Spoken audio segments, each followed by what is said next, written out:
Most people are destroying their own life in one of two ways, and neither one feels like destruction at first. That is what makes it so dangerous. A few years ago, a friend of mine showed me both. By the end of this story, you will know exactly which mistake you are making, and the one river lesson that fixes both. A few years ago, a friend of mine came to see me, completely exhausted. Not just physically, but mentally, emotionally, and spiritually too. He was the kind of person who wanted success more than anything. He worked hard, he pushed himself constantly. He tried to stay in control of everything, and one day, with a deep sigh and tired eyes, he said something to me I never forgot. No matter how hard I try, I still feel like I'm getting nowhere in life.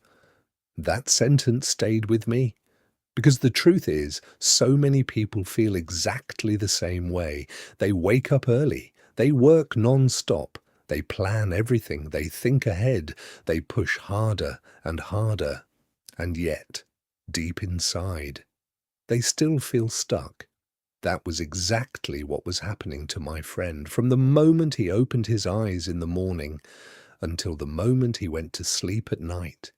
He was always calculating, always controlling, always trying to force life into the shape he wanted. He wanted progress, he wanted clarity, he wanted success. But little by little, that way of living began to drain him. His body became tired, his mind became crowded, and his heart lost its peace. Inside him, there was no stillness left. His inner world had become like a stormy sea, restless, heavy, endless, and no matter how much he tried to move forward, he felt like he was sinking. Then, after some time, his thinking changed. He started reading books, listening to different ideas, reflecting on life in a new way, and eventually he told himself this: I'm done forcing everything. I'm going to let go. I'm not going to push anymore. I'll just go with the flow.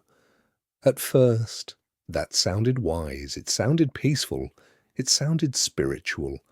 But what really happened was that he swung too far in the opposite direction. He stopped making strong decisions. He stopped showing up with real effort.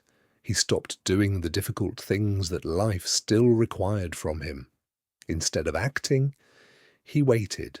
Instead of choosing, he drifted. Instead of moving, he hoped something would change on its own. But a few months later, he felt even worse. Nothing had improved. There was no momentum, no progress, no real direction. Before, he had been too tight. Now, he had become too loose. Before, he was exhausting himself by forcing everything. Now he was losing himself by avoiding everything, and both extremes were hurting him. Then one day, he came to see me again. He spoke about his confusion, his frustration, his emptiness. I could feel how tired he was. Not just tired from work, tired from living in conflict with himself. So instead of giving him a long lecture, I simply said, "Come, let's go for a walk by the river." So we walked together, quietly, side by side, until we reached the riverbank. There was a bench there, and we sat down. For a while we didn't say much, we simply looked at the water. The river was calm, the evening air was soft, and everything around us seemed quieter than the thoughts he had been carrying inside. Then I noticed a small boat moving across the river, so I pointed toward it and asked him, "Do you see that boat?" He looked, and I said, "Look at the man rowing it. He isn't forcing the paddle every second. Sometimes he lets the current carry him. And sometimes, when he needs to reach a certain place, he rows with strength. If he never rows at all, the boat will drift. It might get stuck. It might spin in circles. It might never reach where it needs to go.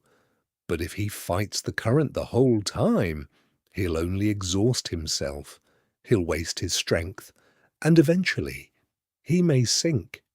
After I said that, my friend became very quiet. He kept looking at the boat, and then I saw it. A small smile appeared on his face. Not a big smile, just a small one. But it was enough, because in that moment I knew he understood. He understood that the lesson was never really about the boat, it was about life. The truth is, our lives are just like that boat. We cannot keep forcing everything all the time, but we also cannot abandon everything and simply drift. To live wisely, we need both the strength to act and the wisdom to release, the courage to row and the trust to flow. Some people describe these as two inner energies, masculine energy and feminine energy. Masculine energy is the part of us that decides. It acts, it leads, it builds, it moves forward. It is the part of you that says, "This matters. I need to do this. I will take responsibility." It is structure, direction, discipline, momentum. It is the energy that picks up the paddle and rows. And this energy is important. Without it, very little moves in life. Dreams stay as dreams. Plans stay as plans. Intentions never become reality. Masculine energy helps us create. It helps us choose. It helps us move forward with purpose. But when this energy becomes excessive, life becomes rigid. You start trying to control everything, every result, every timeline, every outcome. You become tense, impatient, easily frustrated, and when life refuses to obey your plan, peace disappears. You may look successful on the outside, but inside you feel tired, angry, and disconnected. That was where my friend had been. He had been rowing too hard for too long. But there is another energy too, feminine energy. This is the energy that receives. It trusts. It feels. It observes. It allows. It lets go. It is the part of you that knows how to soften, how to breathe, how to stop forcing what cannot be forced, how to surrender to the parts of life that cannot be controlled. It is the wisdom that says, not everything needs to be pushed. Not everything can be solved through effort. Sometimes the answer is to release. This energy matters too, because without it, life becomes a war. Without it, rest feels impossible. Without it, the heart never learns peace. But when feminine energy becomes excessive, something else happens. You stop acting. You wait too long. You avoid decisions. You tell yourself you are being peaceful, when really you are just being passive. You call it trust, but it is actually fear. You call it flow, but it is really avoidance. And slowly, life begins to drift again. That was the second mistake my friend made. First, he tried to force everything. Then, he tried to force nothing. And what he needed was balance. That is why when life feels stuck, it does not always mean you are weak. It does not always mean you are failing. And it certainly does not mean you are broken. Sometimes, it simply means your inner energies are out of balance. Sometimes, you have been rowing too hard for too long. And sometimes, you have been drifting too long without touching the paddle. So let me say this clearly. If lately you have been feeling overwhelmed, mentally tired, emotionally pressured, easily irritated, and deeply exhausted, then maybe this is not the time to push harder. Maybe this is the time to pause, to breathe, to step back, to stop trying to control every detail, to walk in nature, to listen to music, to sit quietly, to let your nervous system rest, to admit to yourself, honestly, I am tired. And there is nothing weak about that. Sometimes surrender is not giving up. Sometimes surrender is healing. Sometimes letting go. is the bravest thing you can do. But on the other hand, if lately you have been procrastinating, avoiding important decisions, waiting for motivation, delaying what you already know you need to do, then maybe this is not the time to keep drifting. Maybe this is the time to move. Maybe this is the time to choose. Maybe this is the time to pick up the paddle again, not with panic, not with self-hatred, not with pressure, but with clarity. Maybe you do not need a perfect plan. Maybe you only need one honest step.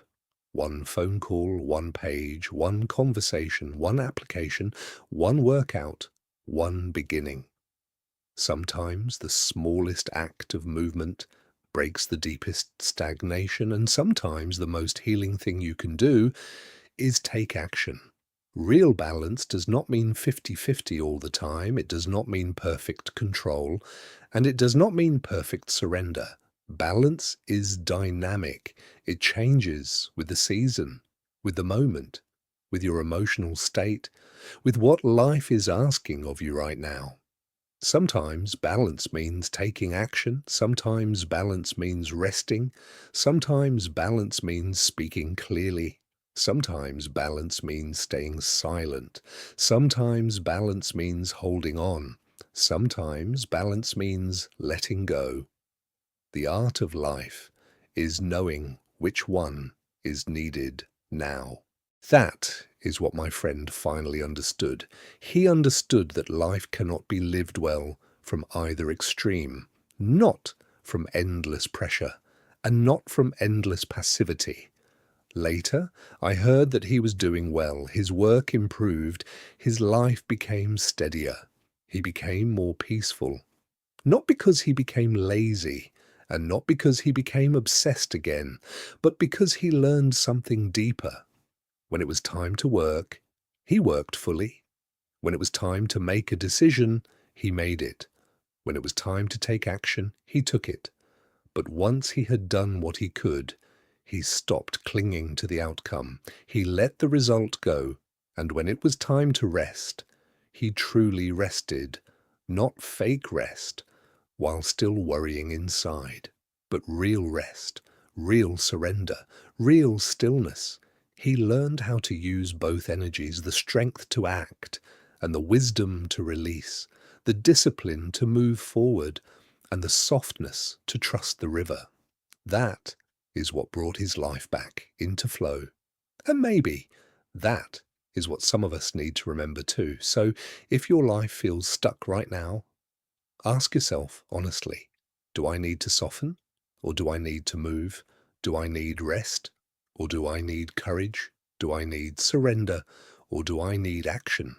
Because the answer is not always the same, and wisdom is not found in one extreme or the other. It is found in harmony, in awareness, in learning when to row and when to release. So when it is time to let go with trust. And when it is time to act, act with courage. Rest when rest is needed. Move when movement is needed. And remember this, life flows best. Not when we force everything, and not when we abandon everything, but when effort and surrender learn to move together. Because in the end, letting go on one side and striving on the other, only when the two come together does life truly begin to flow. If this story spoke to your heart, leave a like and share it with someone who needs it today. Subscribe for more meaningful stories about life, healing, peace, and personal growth. And remember, life becomes beautiful when effort and surrender learn to move together.